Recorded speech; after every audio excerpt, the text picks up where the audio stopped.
Hello, welcome to my channel. Before proceeding to study, please subscribe to my channel. Today, we will explore the fascinating world of basic electrical and electronics engineering. We'll dive into key concepts like power in balanced and unbalanced three-phase system and their measurements. Slide 1. Power in balanced three-phase system. Let's begin by understanding what a balanced three-phase system is. In this system, the voltages and currents in all three phases are equal in magnitude and are 120 degrees apart in phase. This kind of symmetry allows for smooth and stable operation, which is why it is preferred in industries and power distribution networks. The total real power, P, consumed in a balanced three-phase system can be calculated using the formula P equals √3 times VL times EL times cos phi, where VL is the line voltage, EL is the line current, and cos phi is the power factor of the load.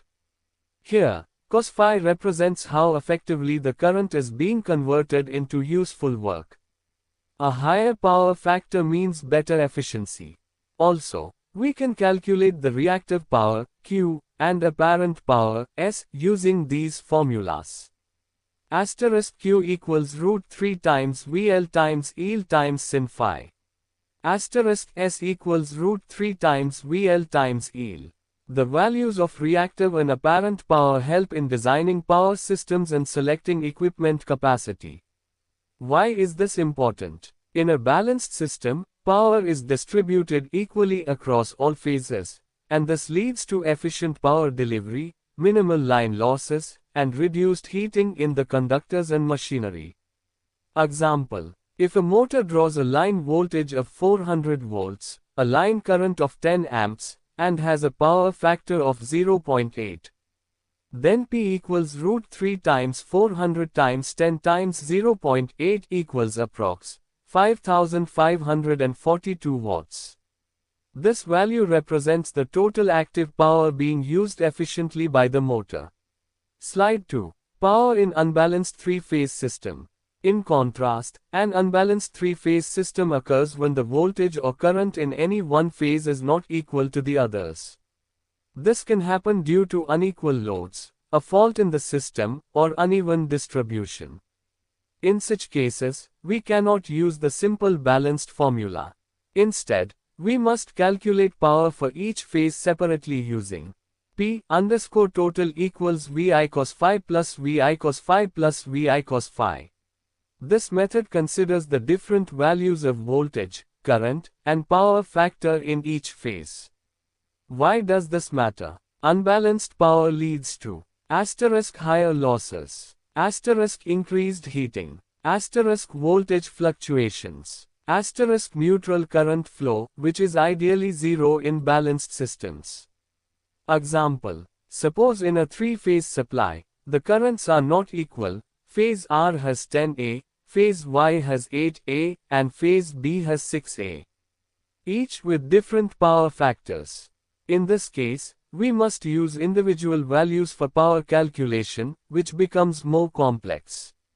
Unbalanced systems are usually found in residential areas or poorly planned industrial systems where equal load distribution is not maintained. Key takeaway: while systems can still function under unbalanced conditions, their efficiency, safety, and lifespan are reduced. Slide 3. Power measurement methods in three-phase systems. Now, let's discuss how to measure power in these systems. There are mainly two standard methods. 1. 2-wattmeter method. This method is used for three-phase, three-wire systems, whether balanced or slightly unbalanced. It uses 2 wattmeters connected to any two lines. The total power is given by P underscore total equals W plus W. The power factor, cos phi, can be determined from the 2 wattmeter readings using tan phi equals √3 times W plus W.